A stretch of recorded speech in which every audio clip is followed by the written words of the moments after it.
Now let's do the question number 5, like और unlike type. आपको सिर्फ बताना है लाइक टर्म है या फिर अनलाइक टर्म है। हमने भी पढ़ा ना इससे पहले वाले वीडियो में, लाइक टर्म जिनके पास में same variable with same power. अब देखो क्वेश्चन नंबर 1 क्या है, 1,41। यहाँ पे तो वेरिएबल ही नहीं है, यहाँ पे वेरिएबल नहीं है। देखा जाए तो मैं आपको अगर एकदम सिंपली बता दूं, क्योंकि ये दोनों ही कांस्टेंट है ना, ये दोनों ही कांस्टेंट है, तो इसका मतलब ये हो जाएगा लाइक टर्म। दोनों ही कांस्टेंट है, दोनों में वेरिएबल ही नहीं है, तो यानी कि क्या हो गया, लाइक टर्म। हालांकि अब एक छोटा सा मैं आपको एक चीज़ दिखाना चाहती हूँ। ये 1 है, अगर मैं इसकी पावर a लिखूँ, a की पावर 0, इस a की पावर 0 का मतलब क्या हुआ, ए 1 इंटू 1 हो जाएगा ना।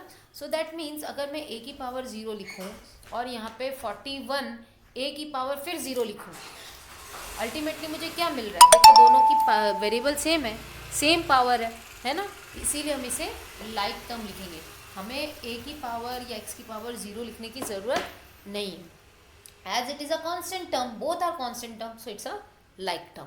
अब यहाँ देखते हैं, same variable with same power, यहाँ पे है x, यहाँ पे भी है x, इसकी भी पावर है 1, इसकी भी पावर है 1, तो यानी कि ये भी क्या हो गए, like term.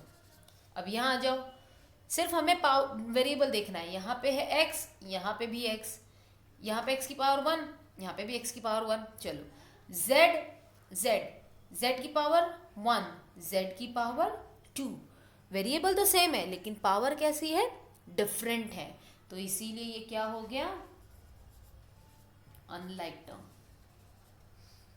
Okay, now coming to the question number 6। ये तो बहुत ईजी है, मैं आपको पहले भी बता चुकी हूँ, आपको सिर्फ इसके लिस्ट द फैक्टर करने हैं, तो आप बस इसके आंसर लिखो कुछ इस तरह से,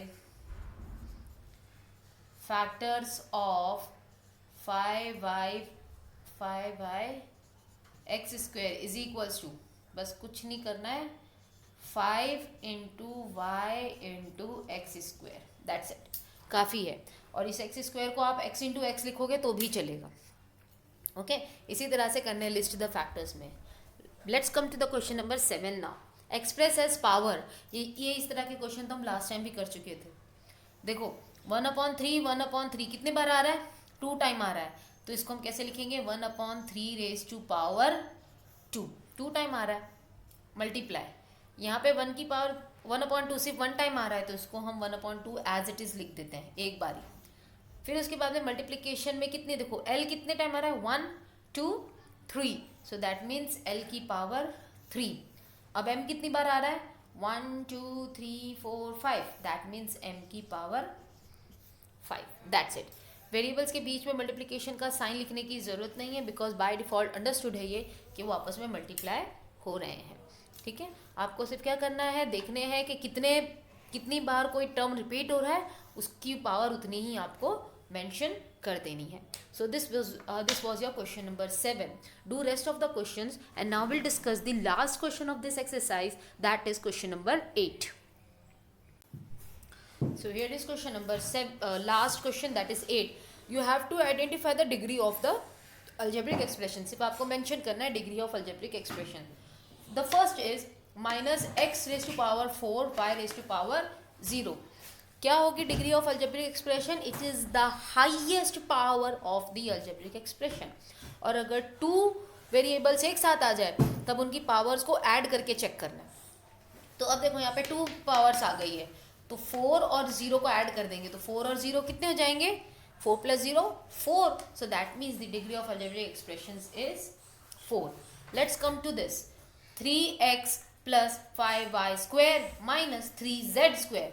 यहाँ पे देखो हाईएस्ट पावर y की भी स्क्वायर है, z की भी स्क्वायर है, मतलब हाईएस्ट पावर दोनों की 2 2 ही है, तो हमें कंफ्यूज नहीं होना है, हाईएस्ट पावर 2 है तो हाईएस्ट पावर 2 है।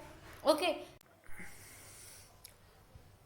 Now coming to question number D.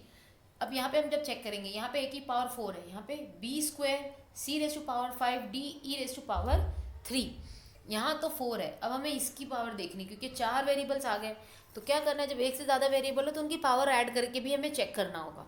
Okay, for here b⁻2, तो 2 + 5, ये तो हो गया 7, यहाँ पे d की पावर कुछ भी नहीं है, that means the power is 1. So 2 plus 5 is 7, 7 plus 1 is 8 and 8 plus 3 is 11. तो डिग्री क्या होगी, जो हाईएस्ट पावर होगी, एंड दैट विल बी 11. इनको ऐड करने के बाद में जो आ रही है ना पावर, वही हमें लिखनी होती है. So this is, we have completed our exercise 6.1. If you have any doubts in any of the questions, please ask me. Okay, you can ask me anytime, but please do your work regularly, because these are the very important topics now we are discussing from today onwards. So please be regular in the classes also, and be regular with your work.